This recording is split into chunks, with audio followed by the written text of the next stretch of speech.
Hi guys. आज हमारे पास एक बाइक है जिसका नाम है रॉयल एनफील्ड क्लासिक 350 मीटियोर 350। ठीक है, वेरिएंट आई गेस ये 2023 का है।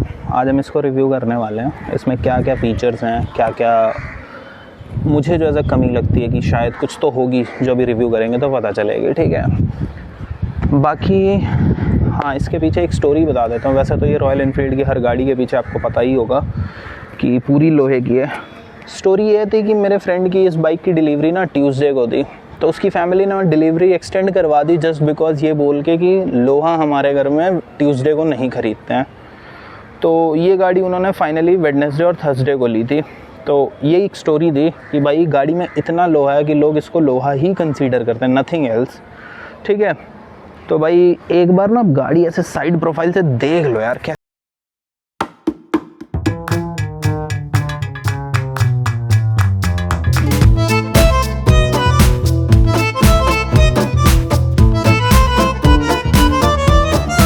मुझे पर्सनली बड़ी खूबसूरत दिखती है। ठीक है, बाकी अभी अपन इसके ना कलर ऑप्शंस और वेरिएंट्स पे डिस्कशन करते हैं। तो भाई मीटियोर की जो प्राइसिंग स्टार्ट होती है आज की डेट में, वो स्टार्ट होती है 2,05,990 से। ठीक है, जहाँ पर इसका वेरिएंट स्टार्ट होता है सबसे पहला फायरबॉल। ठीक है, फायरबॉल में 4 कलर ऑप्शंस आपको मिलते हैं। एक रेड, जो कि आप सामने देख रहे हो, ये भी फायरबॉल रेड ही है। ठीक है, उसके बाद second option is the blue one, third option is the mat green and fourth one is the black option. ठीक है, अगर मैं फायरबॉल की बात करूं तो इसमें आपको ये बैक रेस्ट ना एज एन स्टैंडर्ड नहीं मिलता है, ये आपको एज एन एसेसरी ऐड करना पड़ता है, जिसके लिए आपको 4,500 से लेके अप्रॉक्सीमेट 500-5,000 के बीच में पे करना होता है। ठीक है, उसके बाद अगर सेकंड वेरिएंट की बात करें तो personally second variant is my favourite one, that is Stellar. Stellar में आपको 3 कलर ऑप्शन मिलता है, that is red one, blue one and black one. उसकी प्राइस रेंज स्टार्ट होती है 2,12,990 से। ठीक है, उसमें भी आपको 3 कलर ऑप्शन मिलते हैं, बट हाँ, अब स्टेलर आगे के 2 वेरिएंट्स में बैक रेस्ट एज एन आपको स्टैंडर्ड मिलता है। ठीक है, उसके बाद अगर मैं आपको बात करूं, आगे चलते हैं, तो आगे अगर आप बात करो तो थर्ड वेरिएंट आता है अरोरा। अरोरा में 3 कलर आते हैं। First one is blue. Blue is not blue जो कि आपको स्टेलर में दिख रहा था, वैसा ब्लू नहीं है, लाइट ब्लू है, एकदम sky blue. And second one is the green, sea green. Third option is the black one. Black is almost like grey one. ठीक है, उसकी प्राइस रेंज स्टार्ट होती है 2,19,990 के अराउंड से। ठीक है, और फिर the final and the most premium variant is the supernova. Supernova starts from 2,29,990 ex showroom. ठीक है, उसमें आपको 2 ऑप्शंस मिलते हैं, one is the dark red and second one is the light blue. Personally वो मैं कहूँगा एग्जैक्टली एक ही कलर नहीं होता, वो डबल टच में कलर होते हैं। Like half fuel tank is with blue and blue और red and the below one is the black thing. तो basically both are combination, both comes with in combination of with black. ठीक है, तो ये हो गई वेरिएंट्स वाली बात। ठीक है, बाकी इसमें अगर मैं एज एन तो भाई सबसे पहले चाबी ऑन करता हूँ और आपको इस गाड़ी के बारे में दिखाता हूँ।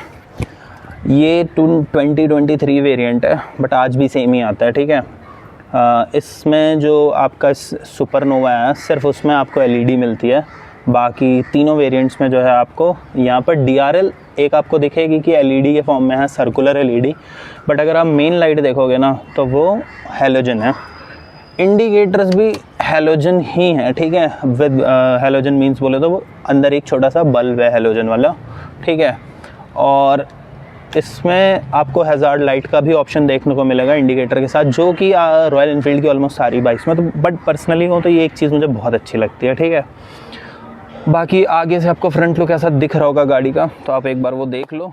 तो आप देख सकते हो ये टायर ना 19 इंच के टायर हैं और 100/90 सेक्शन के टायर हैं। ठीक है, उसके बाद आप अगर एलॉय व्हील्स की बात करो तो एलॉय व्हील्स आपको दिख जाएंगे क्या कहते हैं, ब्लैक कलर के विद सम ग्लॉसी टच, ताकि आप इसको कपड़ा मार के आराम से साफ कर सकते हो। फिलहाल अभी थोड़े टायर गंदे हैं, बट यूजुअली अगर आप इसको साफ करोगे तो कपड़े से इजीली साफ हो जाते हैं। उसके बाद अगर आप डिस्क ब्रेक की तरफ देखो तो डिस्क ब्रेक आपको 3 mm की इधर डिस्क ब्रेक दिखती है और बाइब्रीज की डिस्क ब्रेक है ये, विद 2 कैलिपर सिलेंडर। ठीक है, फ्रंट में आपको 2 सिलेंडर्स दिख जाएंगे। अब ये सिलेंडर क्या होता है मैं आपको वो बताता हूँ। कि अगर आप इन ब्रेक्स को देखोगे ना, ये ब्रेक्स अंदर में बेसिकली इस डिस्क को ऐसे पकड़ती हैं। जब आप ब्रेक प्रेस करते हो तो ये फ्रंट में आपके डिस्क को इस तरीके से पकड़ते हैं। तो बेसिकली वो काम फ्रंट में दो सिलेंडर्स कर रहे होते हैं, ठीक है। बाकी उसके बाद अगर मैं आपको फ्रंट में सस्पेंशन की बात करूं तो ये 43 4 के mm 4 के से हाइड्रोलिक सस्पेंशन है, ठीक है। और जिनका 130 का मैक्सिमम ट्रेवल है, यानी कि वो ऑलमोस्ट 13 सेंटीमीटर ऊपर नीचे आ सकती हैं, ठीक है। उसके बाद अगर फेंडर की बात करें तो फेंडर पहले भी फैब्रिक का आता था, आज भी फैब्रिक का आता है। कहीं कहीं पर मिटियोर में रॉयल इनफील्ड ने इसको जो है प्लास्टिक दिया है, इसकी वजह से ही इसका वेट जो है क्लासिक से 4 किलो कम हो जाता है, और इसका वेट ऑलमोस्ट 191 किलोग्राम का है। जबकि वहीं क्लासिक को आप देखोगे तो क्लासिक का वेट है ऑलमोस्ट 195 किलोग्राम, ठीक है। उसके बाद अगर बात करें तो इसमें रिफ्लेक्टर्स दे रखे हैं। रिफ्लेक्टर्स आपको दोनों साइड दिख जाएंगे, मैं भी आपको वो भी दिखा दूंगा, ठीक है। तो आपको रिफ्लेक्टर्स दिखाई देता हूँ साथ में। तो यहाँ पे आपको साइड में एक रिफ्लेक्टर यहाँ पर भी दिख रहा होगा, ठीक है। तो ये आगे की प्रोफाइल होगी। बाकी अगर आपको अगर इसमें दिखाऊं तो यहाँ पर जो एक चीज डिफरेंट है, मतलब क्लासिक से पहली बात तो ये है कि फेंडर इससे सारे के सारे फाइबर के हैं और नीचे एक अलग से फाइबर अटैच्ड है, ठीक है। अपन ना अभी इसकी बैक प्रोफाइल की बात कर लेते हैं, पीछे के टायरों की। तो पीछे का टायर अगर आप इसके सेक्शन देखोगे ना तो 140/70/17 सेक्शन का टायर है। तो बेसिकली ये अगर आप देखोगे तो 17 इंच के टायर हैं। बाकी एलॉयज इसमें भी वही सेम है, ऑलमोस्ट ग्लॉसी टच, हल्का सा कपड़ा मारिए साफ, ठीक है। बाकी पीछे जो डिस्क ब्रेक आती है दैट इज़ 270 mm की डिस्क ब्रेक होती है, ठीक है, जिसमें बाइब्री की ही ये भी, और यहाँ पे सिंगल पिस्टन आपको मिलता है। अगर आप ये चीज़ आगे देखोगे ना तो आपको ऐसे दो साइड बाई साइड गोले दिखते हैं, that is the double piston brake, और ये है सिंगल पिस्टन, ठीक है। बाकी इसमें आपको अगर सस्पेंशन की बात करूँ, बैक सस्पेंशन की, तो that is twin tube shock absorber with 6 adjustable preloads, ठीक है। आप इसको 6 तरीके से एडजस्ट कर सकते हो। बाकी उसके बाद मैं अभी आपको इसका एग्जॉस्ट नोट तो सुनाऊंगा ही सुनाऊंगा, ठीक है। और चलते हैं अभी इसको दूसरी साइड से भी देखते हैं कि अगर आपको दिखाता हूँ, इसमें जो चेन है ना, वो आपकी चेन रॉयल इनफील्ड की ऑलमोस्ट हर गाड़ी में एक्सपोज्ड ही है, ठीक है। और हाँ, यहाँ पर साड़ी गार्ड तो आपको दिख ही रहा है। और ये एक जो चीज़ है पीछे के फुट रेस्ट है ना, ये आप ऊपर करके भी छोड़ सकते हो। तो ये एक चीज़ काफ़ी अच्छी है कि इन केस अगर आपको नहीं नीड है तो आप ऊपर करके छोड़ दो, फिर easy driving without any tension. हाँ, अब हम चलते हैं अपनी बाइक के नेक्स्ट पार्ट पे, that is most important part and that is engine, ठीक है। अगर इंजन की बात करूं तो ये इंजन जो है सेम आपको हर सेगमेंट में दिखेगा, आई मीन हर 350 बाइक के सेगमेंट में दिखेगा, चाहे रॉयल इनफील्ड की, आई मीन हंटर हो, क्लासिक हो, बुलेट हो एंड मेटियोर सीरीज़ हो, सब में यही 350 सीसी का डिफरेंस है। तो 350 सीसी का इंजन है जिसकी एग्जैक्ट अगर सीसी पूछूं तो 349.3 है, ठीक है। पावर और टॉर्क वही सेम है, 20.2 bhp की पावर एट 666 rpm मैक्सिमम है ये, और 27 Nm टॉर्क है। तो बाकी चीज़ें तो सेम है। बाकी अगर मैं लुक वाइज इंजन की बात करूं तो इसमें एक चीज़ है जो लोगों को बहुत पसंद आती है, that is the silver lines. तो इसकी वजह से बहुत लोग इसको परचेज़ भी करते हैं, ठीक है। उसके बाद अगर थोड़ी सी और डिटेल में जाके इसकी बात करूं तो ये सिंगल सिलेंडर SOHC इंजन है और 4 स्ट्रोक इंजन है, जो कि ऑलमोस्ट इस बाइक को क्लेम्ड 32 kmpl की माइलेज प्रोवाइड करता है, ठीक है। कई बार, लेकिन हाँ, मेटियोर एक ऐसी बाइक है जिसमें लोग क्लेम करते हैं कि इसकी माइलेज ARI माइलेज से ज़्यादा आती है, ठीक है।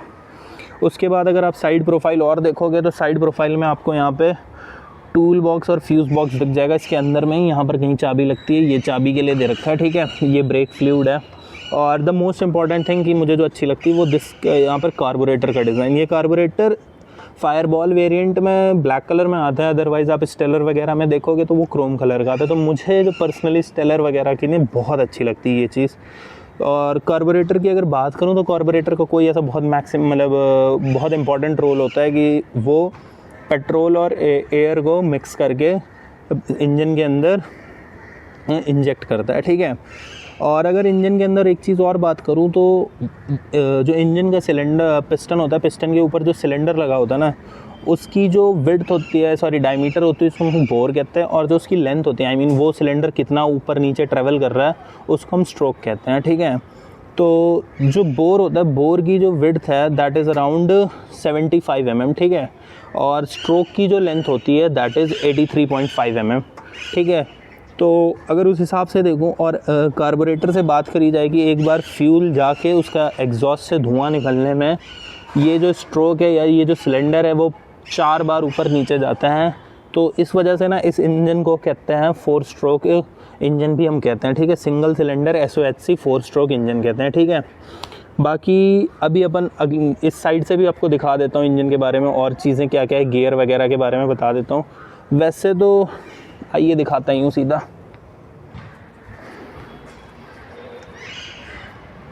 हाँ, तो आपको इसमें गियर ऑप्शंस देख सकते हैं कि ऐसे हैं। पहला गियर आगे की तरफ है, बाकी चारों ऊपर की तरफ है। 5 मैनुअल गियर्स हैं इसमें, मैनुअल शिफ्ट कर सकते हैं आप, ठीक है। उसके बाद आपको एक चीज़ जो इसमें क्लासिक से डिफरेंट दिखेगी कि इसके ना क्लच और फुट रेस्ट जो है बहुत आगे हैं कंपैरेटिवली क्लासिक से। अगर बात करूँ तो ये है क्रूज़र बाइक, ऐसे काफ़ी रेस्ट के साथ चलाइए, आप मज़े करिए इसके साथ, वो वाली बाइक आराम से, ठीक है। बाकी अगर बैक प्रोफाइल की बात करूँ तो भाई आप बैक प्रोफाइल में भी देख सकते हो, एक ये कूल सी ऐसे बीच में हेडलाइट आती है, ब्रेक लाइट। और अगर फेंडर की बात करूँ तो फेंडर भाई यहाँ पर आप गेस कर सकते हो ये किस चीज़ के हैं। मुझे तो ये लोहे के ही लग रहे हैं, बाकी नीचे ये फाइबर दिख रहा है। और जो इंडिकेटर्स है वो अभी भी हेलोजन, मतलब आगे पीछे सब जगह हेलोजन है। एग्जॉस्ट आप देख सकते हो इस तरीके का इसका दिखता है, ठीक है। और ये हो गई भाई इसकी पीछे की प्रोफाइल, ठीक है। अब अपन चलते हैं इसकी सीट के पास। अगर मैं इसकी वैसे आपको सीट हाइट बताऊँ ना स्टार्टिंग से, तो इसकी सीट हाइट अगर क्लासिक से कंपेयर करूँ तो थोड़ी सी 20 mm की जो है कम है। क्लासिक ऑलमोस्ट 805 के अराउंड है और ये है 785 mm के अराउंड इसकी सीट हाइट। तो थोड़ी सी अगर मैं कहूँगा लो हाइट वाले लोग भी है ना तो ये गाड़ी बहुत अच्छे से चला सकते हैं, ठीक है। बाकी अपन चलते हैं फ्यूल टैंक की तरफ। फ्यूल टैंक भाई इसका कुछ ऐसा दिखता है, ठीक है, जिस पे आपको एक E20 की बैजिंग दिखती है, तो इससे ये पता चलता है कि ये गाड़ी BS6 फेज़ 2 कंप्लाइंट है। और अगर फ्यूल टैंक की कैपेसिटी की बात करूँ तो 15 लीटर का फ्यूल टैंक आता है, जिसमें से 3 लीटर रिजर्व है, ठीक है। और अगर आप उसको अप्रॉक्सीमेट करके देखोगे तो ऑलमोस्ट आपको 470-480 किलोमीटर्स की रेंज मिल जाती है एक बार फ्यूल टैंक फुल कराने के बाद, ठीक है। बाकी अगर आप इस साइड देखोगे तो वही rotary switch for kill switch, ignition switch और स्टार्ट करने के लिए, फिर हैज़ार्ड लाइट्स हैं इधर, और ये है ब्रेक फ्लूइड, फ्रंट वाले ब्रेक फ्लूइड का। उसके बाद ये है इंडिकेटर और ये पास लाइट्स हैं, और ये इंडिकेटर और ये हॉर्न है। हॉर्न अगर आपको मैं सुनाता हूँ तो आप एक बार सुनना, काफ़ी ऐसे लाउड सा हॉर्न है, ठीक है। उसके बाद ये इसके मिरर्स हैं। मिरर ये स्टैंडर्ड ही मिरर्स हैं, आप चाहो तो इसको मतलब बार एंड मिरर्स वगैरह वगैरह में आप चेंज करवा सकते हो। हाँ, बट इसमें भी वही एक इशू है कि इसका POV कम्प्लीटली पूरी तरीके से सही मुझे नहीं दिखता, ठीक है। बाकी ये पुराना मॉडल है तो इसमें आपको वो एडजस्टेबल क्लच और ब्रेक्स नहीं दिखेंगे, बट वो यहाँ पर एक रॉयल एनफील्ड अपने नए वेरिएंट्स में दे रहा है, ठीक है। बाकी अगर मैं आपको इसके एनालॉग की बात करूँ या जो इंस्ट्रूमेंटल क्लस्टर है उसको दिखाऊं तो एज एन स्टेलर में एज एन स्टैंडर्ड वो क्या कहते हैं नेविगेटर नहीं आता है, तो अपन सिर्फ यहाँ पर जो है उनकी बात करेंगे। तो सबसे पहले आपको ऊपर दिखेगा कि किलोमीटर पर आवर की फॉर्म में आपको ओडोमीटर दिखेगा। फिर उसके बाद आपको यहाँ पर फ्यूल इंडिकेटर दिखेगा। फ्यूल इंडिकेटर के बाद आपको एक टाइम दिखेगी। टाइम के बाद driving mode, I mean economy mode, फिर गियर पोजीशन इंडिकेटर, फिर आपको ट्रिप 1, ट्रिप 2 और in case of reserve fuel तो आपको ट्रिप F भी दिखाई देगा, ठीक है। उसके बाद आपको हैज़ार्ड इंडिकेटर, फिर इंजन फेलियर, ABS और बैटरी फॉल्ट, इन सब के भी इंडिकेटर हैं, ठीक है। फ़िलहाल अभी इस गाड़ी में क्या कहते हैं रियर ABS को ऑन ऑफ करने का ऑप्शन नहीं दिया। ये अभी रिसेंटली स्क्रैम 440 में रॉयल एनफील्ड ने देना स्टार्ट किया है, बट हाँ आप फ्यूज़ बॉक्स से फ्यूज़ हटा के वो चीज़ कर सकते हो, ठीक है। तो ये ऑप्शन है। बाकी यहाँ पे आप देख सकते हो जो इन्होंने पिछले भी वेरिएंट्स में दिया था, दैट इज़ आई बटन, यहाँ से आप चेंज कर सकते हो। और यहाँ पर भी एक इन्होंने USB केबल चार्जिंग दिया था। ये ध्यान दीजिएगा कि ये टाइप C नहीं है, ये टाइप A to A है, ठीक है। तो वो एक चीज़ आपको ध्यान देना, क्योंकि मेरे साथ मैं उस चक्कर में फंस गया था बुरा वाला। तो ये है गाड़ी भाई। बाकी अभी इस पर बैठ के दिखाता हूँ कि मतलब ऐसा पीछे बैठ के जो पिलियन वाला कंफर्ट है वो भी इस गाड़ी में पूरा है, राइडर के लिए तो है ही है। तो गाड़ी बड़ी खूबसूरत है भाई, गाड़ी मतलब बहुत अच्छी है। इसमें साइड स्टैंड का ऑप्शन आप मतलब अभी फ़िलहाल साइड स्टैंड पे और मेन स्टैंड इधर है ये, ठीक है। तो ये है भाई अपनी गाड़ी का डिटेल्ड रिव्यू। बाकी एक बार चलो आपको बैठ के भी दिखा देता हूँ कि कैसा व्यू आता है मेरे साथ, आपके साथ कैसा आएगा। बाकी भाई पीछे मेरी एक सजेशन है कि आप ये बैक रेस्ट लगवा ही लेना अगर आप फायरबॉल एडिशन लेते हो, बिकॉज़ ये काफ़ी कंफर्टेबल होता है और स्पेस तो काफ़ी है। मतलब गाड़ी में 2 राइडर, मतलब एक राइडर और एक पिलियन के लिए स्पेस काफ़ी है। With even a bag both can travel a long distance, ठीक है। बाकी चलो एक बार दिखाता हूँ आपको।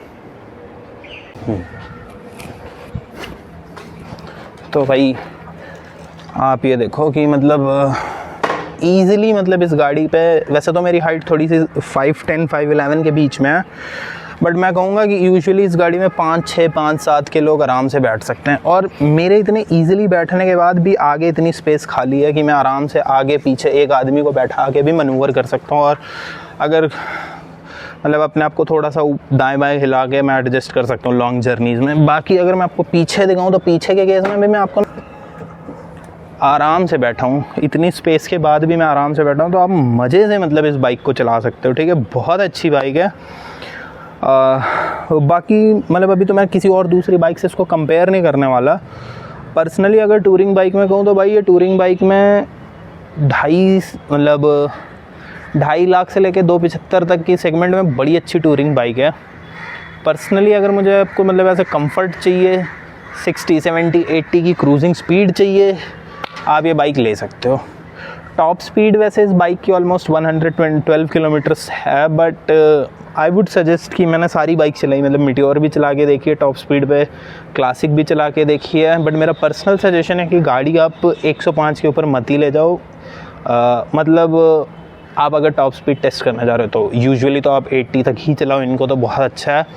वाइब्रेशन जो मैंने अभी 2025 में फ़ील करी, जब से J सीरीज़ इंजन आ गया तब से वाइब्रेशन गाड़ियों में ऑलमोस्ट 100 के ऊपर ही आता है। उसके पहले तो वाइब्रेशन रॉयल एनफील्ड में अब रह ही नहीं गया। तो मुझे तो बहुत अच्छी लगती हैं ये गाड़ियाँ। बाकी मतलब मस्त है। आपको आओ थोड़ा सा एग्जॉस्ट नोट सुना देता हूँ और फिर अपन चलते हैं, एक ड्राइवर का POV या राइडर का POV लेकर आते हैं और फिर अपनी जो है बढ़िया सी व्लॉग को एडिट करके आपको दिखाता हूँ। तो साउंड के लिए ना पहले इग्निशन ऑन तो है ही, बस इंजन स्टार्ट करते हैं। देखो इंजन स्टार्ट, थोड़ा सा बाइक पुरानी हो गई है तो बाकी अब साउंड डिफरेंट हो सकता है, बट अब बाकी आप ऐसे सुन लो भाई।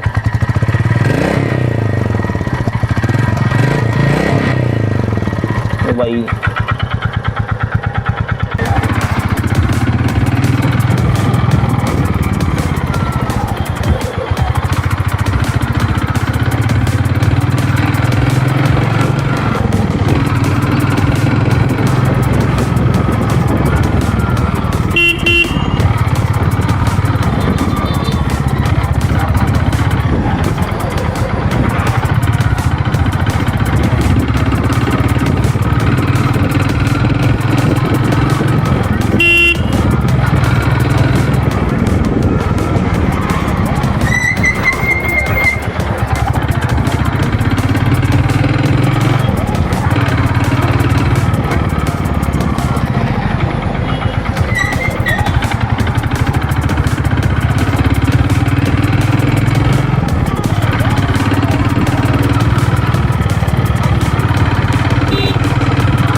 हैंडल काफ़ी वाइड है, मतलब क्लासिक मैं चलाता हूँ, मुझे पता है कि हैंडल इसके काफ़ी वाइड हैं, काफ़ी रेस्ट वाली पोजीशन में आदमी बैठा हुआ है इसमें।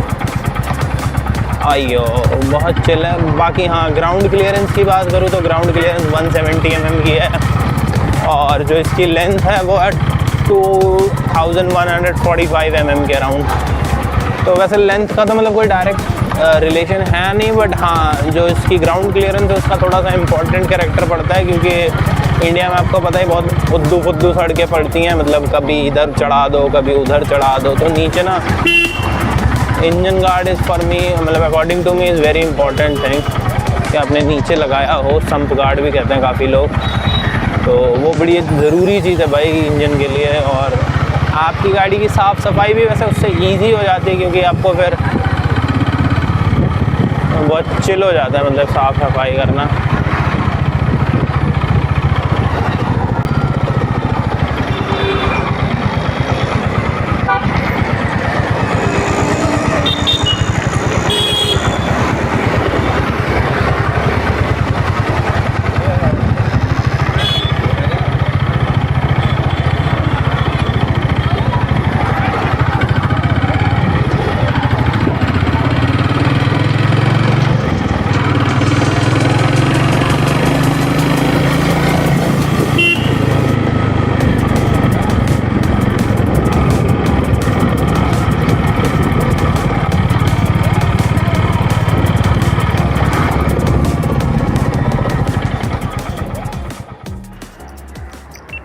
बाकी हाँ भाई, एक फ़ाइनल चीज़ देख लो, ये थी रॉयल एनफील्ड की ऐसी चाबी आती है। इन्होंने भी मतलब ये इनकी लेटेस्ट वेव वाली चाबी है, तो ये भी एक चीज़ थी जो बतानी रह गई थी। बाकी हाँ भाई, इसके साथ ही अपन चलते हैं, व्लॉग एंड करते हैं। मैं फ़िलहाल तो मुंबई से बता रहा हूँ, आपको व्लॉग दिखा रहा हूँ। तो अगर आपको अपनी भी बाइक रिव्यू करानी है या कुछ भी करना है तो डिस्क्रिप्शन में नंबर दिया है और मैं स्क्रीन पर भी दे दे रहा हूँ, आप इस पर मेरे को टेक्स्ट करिए। हम ज़रूर मिल के आपकी एक वीडियो शूट करेंगे जिसमें आपकी बाइक की भी इंफॉर्मेशन लोगों से शेयर करेंगे। Thank you for watching.